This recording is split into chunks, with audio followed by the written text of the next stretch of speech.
अस्सलाम वालेकुम। Stephen's law क्या होता है? स्टीफन्स लॉ पहले भी हमने पढ़ा हुआ था पिछले लेक्चर्स में। आज भी हम इसके मुतालिक कुछ नई नई चीजें पढ़ेंगे। स्टीफन्स लॉ क्या होता है? स्टीफन्स बोल्ट्जमैन साहब दोनों ने मिलकर एक लॉ बनाया था। उन्होंने कहा था कि भाई जब किसी भी चीज से अगर किसी भी चीज को हीट किया जाए तो उस चीज से रेडिएशंस के अमल में रेडिएशंस के अमल में एनर्जी निकल जाती है बाहर। अगर आप इस पेन को हीटअप करेंगे तो इससे भी रेडिएशंस का अमल होकर इन रेडिएशंस के अमल के थ्रू एनर्जी बाहर चली जाएगी। अगर किसी भी चीज को हम रखते हैं वो चीज जब हीट करते हैं तो उसमें से रेडिएशंस बाहर निकलती हैं। 0 केल्विन टेम्परेचर वो टेम्परेचर होता है जिस पर अगर कोई भी चीज हो तो उससे रेडिएशंस नहीं निकलेंगी। रेडिएशंस निकलने के लिए टेम्परेचर का 0 केल्विन से ज्यादा होना जरूरी है। 80 kelvin radiation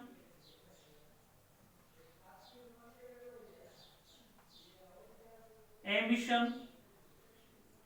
is equal to 0 kelvin पर रेडिएशंस एमिट नहीं हो सकती। रेडिएशन का अमल आपने हीट के चैप्टर पर पढ़ा हुआ है कि भाई हीट को एक जगह से दूसरी जगह पर मुंतकिल करने के 3 तरीके होते हैं।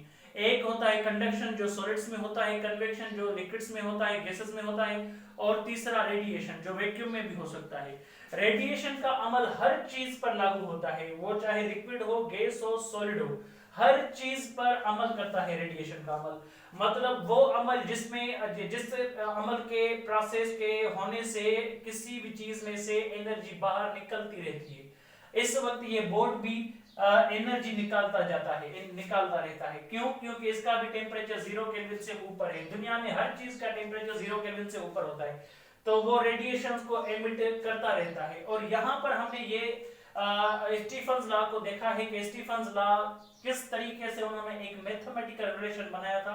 उन्होंने कहा कि भाई अगर आपके पास एक ब्लैक बॉडी हो, फर्ज कर ले कि ये ब्लैक बॉडी कैविटी है हमारे पास, और ये ब्लैक बॉडी कैविटी हर जगह से फिल्ड आउट है, पर यहाँ पर बीच में से जो एरिया है उसमें से ये कैविटी बनी हुई है। इसको जैसे ही हमने हीटअप किया, हीटअप करने के बाद इससे रेडिएशंस बाहर एमिट होना शुरू हो गई। ये हमारे पास आप फर्ज कर लें कि परफेक्ट ब्लैक बॉडी है। अगर ये परफेक्ट ब्लैक बॉडी है तो परफेक्ट ब्लैक बॉडी की इस कैविटी की एरिया से रेडिएशंस निकलेंगी। स्टीफन साहब ने कहा कि भाई जो अगर एरिया ज्यादा हो तो रेडिएशंस का निकलना भी ज्यादा होगा। तो energy is directly proportional, energy radiation is directly proportional to the area of this cavity. इस कैविटी की अगर ज्यादा एरिया होगी तो रेडिएशंस का निकलना भी ज्यादा होगा। और उन्होंने कहा कि energy is directly proportional to the absolute temperature in the 4th power. उन्होंने कहा कि अगर आप टेम्परेचर यहां बढ़ाते जाएंगे तो टेम्परेचर के बढ़ने की वजह से इसमें रेडिएशंस के निकलने का अमल तकरीबन 4 गुना ज्यादा हो जाएगा। अगर आप टेम्परेचर को डबल करेंगे तो यहां पर एनर्जी जो निकलेगी वो 16 मरतबा निकलेगी। अगर आप टेम्परेचर को ट्रिपल कर देंगे तो यहां से जो रेडिएशंस एनर्जी निकलेगी वो 81 टाइम्स निकलेगी, मतलब 4th power of the absolute temperature. Energy radiation is directly proportional to the area of cavity. Energy is proportional to the 4th power of the absolute temperature. By comparing both equations, दोनों को आप compare कर लें। Comparing both equations, अब दोनों को अगर आप कंपेयर करेंगे तो आपको पता चलेगा कि एनर्जी, अच्छा यहाँ पर एक चीज और भी हमें लिखनी थी, वो क्या थी? Energy radiated per time, per second. 1 second में या 2 सेकंड में जो दिया गया टाइम हो उस टाइम में रेडिएशंस कितनी निकल रही हैं। मतलब 1 सेकंड में ये एरिया 16 रेडिएशंस को निकाल रही है।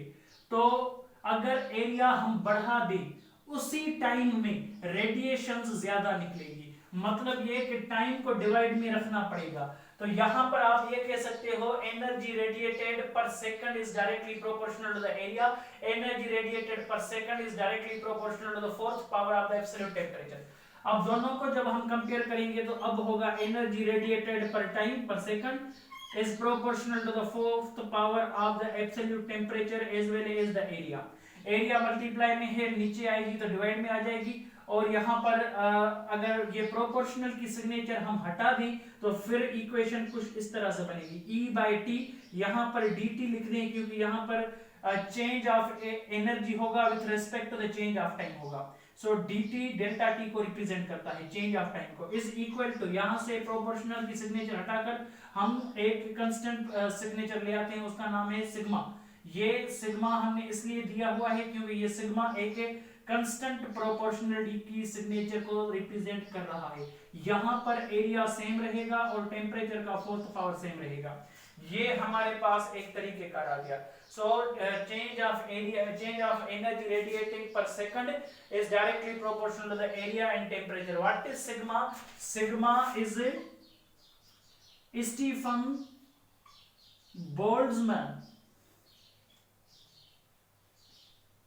Boltzmann's constant. Stefan Boltzmann constant. ये जो सिग्मा है ये सिग्मा स्टीफन बोल्ट्जमैन कांस्टेंट होता है और इस स्टीफन बोल्ट्जमैन कांस्टेंट की वैल्यू होती है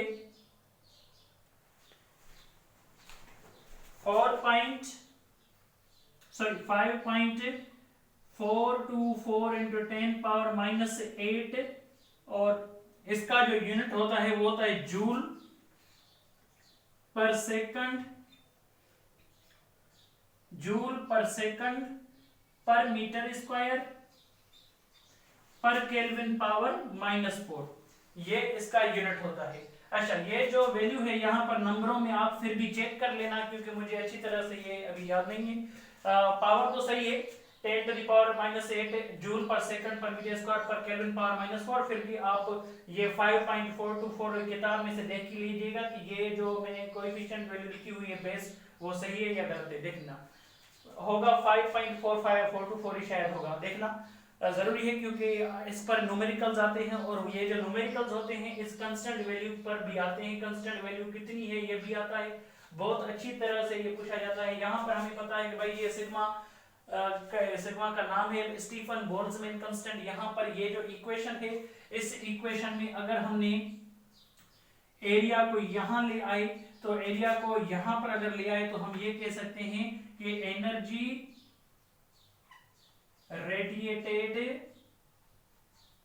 फर्ज कर लें हम 1 सेकंड में रेडिएशन को एमिट कर रहे हैं, एनर्जी रेडिएटेड पर सेकंड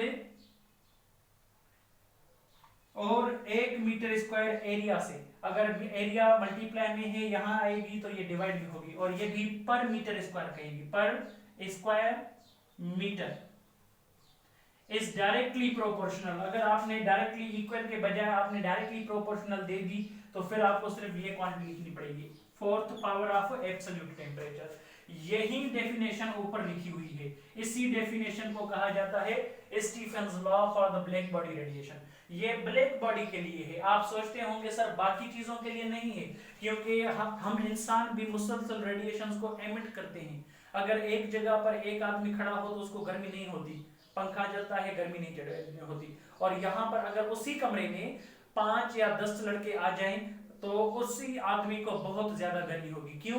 क्योंकि अभी तो पंखा सिर्फ एक ही है, पहले गर्मी नहीं हो रही थी पर अब हो रही है क्योंकि लोग आ गए तो वो भी अपने हर एक बॉडी में से जो हर एक ह्यूमन बॉडी रेडिएशंस को एमिट करती है, और यहाँ पर ये बोर्ड भी रेडिएशन को एमिट कर रहा है, ये फैन भी रेडिएशन को एमिट कर रहा है, ये हर चीज जहाँ हम देखते हैं वो रेडिएशन को एमिट करती है क्योंकि ये सारी चीजें एब्सोल्यूट जीरो के ऊपर टेम्परेचर पर हैं। तो आप कहेंगे सर ये यहाँ पर ये जो इक्वेशन है ये तो सिर्फ और सिर्फ ब्लैक बॉडी के लिए है, बाकी बॉडीज के लिए नहीं है। बाकी बॉडीज के लिए भी यही इक्वेशन होगी। कॉमनली फॉर अदर बॉडीज, बाकी बॉडीज के लिए इसमें हम थोड़ी सी चेंजिंग करेंगे। यहां पर हर चीज सही होगी। यहां पर लिखेंगे change of energy divide by dt is equal to the sigma area into fourth power of temperature. यहां पर सिर्फ और सिर्फ हम एक न्यू वर्ड इंट्रोड्यूस करेंगे। ये जो वर्ड है E, this is called emittance. Emittance क्या होता है? Emittance is the property of all the bodies which show the radiation effect which is taking place from them। ये ई एमिटेंस होती है। अगर मैं आपको कहूं कि इस इक्वेशन और इस इक्वेशन में क्या फर्क है, तो यहां पर ई मल्टीप्लाई हुआ है, यहां पर ई नहीं मल्टीप्लाई हुआ। इसका मतलब ये है कि यहां पर ई की वैल्यू 1 होगी, यहां पर हम एमिटेंस की वैल्यू क्या रखेंगे, 1 रखेंगे। और ये बात आपको पता होनी चाहिए कि ब्लैक बॉडी की, परफेक्ट ब्लैक बॉडी की एमिटेंस 1 होती है, इसीलिए उसकी इक्वेशन ये होती है। ब्लैक बॉडी से जो एनर्जी रेडिएट होती है dE/dt, और फर्ज कर ले कोई इंसान है, उसकी बॉडी से अगर रेडिएशंस एमिट हो रही हैं तो उसकी जो रेडिएशन एमिट होगी वो ये होगी dE/dt।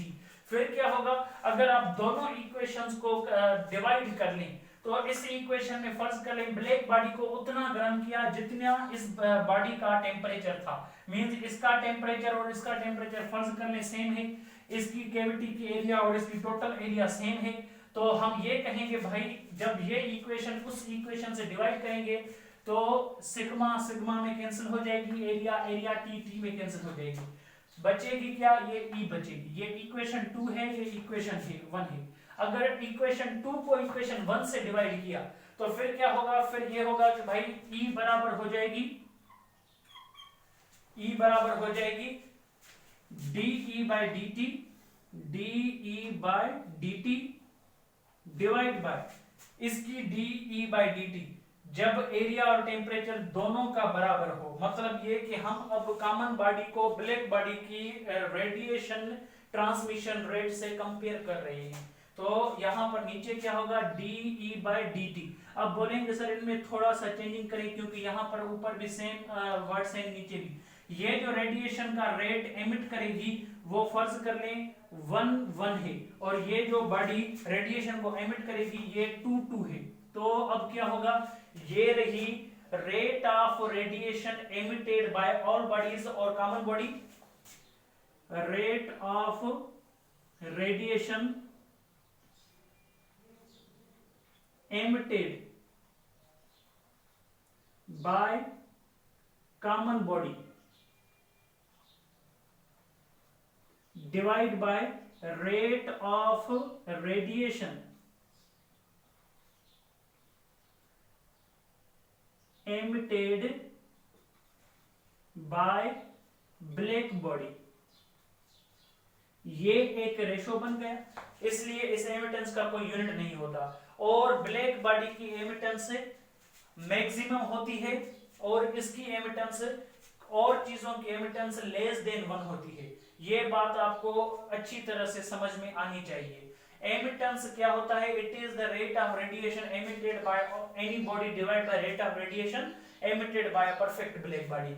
ये जो एमिटेंस होती है, ये एमिटेंस डिफाइन करती है कि भाई अब जब हम किसी फर्ज कर ले कोई हमारे पास वेसल हो जहां पर हम रोटियां वगैरह तलते हैं, वहां पर देखें तो वहां पर जब रोटियां तली हुई होती हैं तो फिर क्या होता है, वहां पर मुसलसल रेडिएशंस निकलती हैं। अगर ज्यादा आपके पास एरिया वाला वो कंटेनर वेसल होगा तो उसमें से रेडिएशन ज्यादा निकलेगी, मतलब उसमें एमिटेंस ज्यादा होगी, वहां पर हम लफ्ज इस्तेमाल करेंगे एमिटेंस। कोई भी कंटेनर जिसे हम हीट करें तो उसमें से अगर रेडिएशंस निकलेंगी तो उन रेडिएशंस को डिफाइन करने के लिए हम ई का लफ्ज ले आएंगे, एमिटेंस। परफेक्ट ब्लैक बॉडी के लिए एमिटेंस क्या होता है, 0।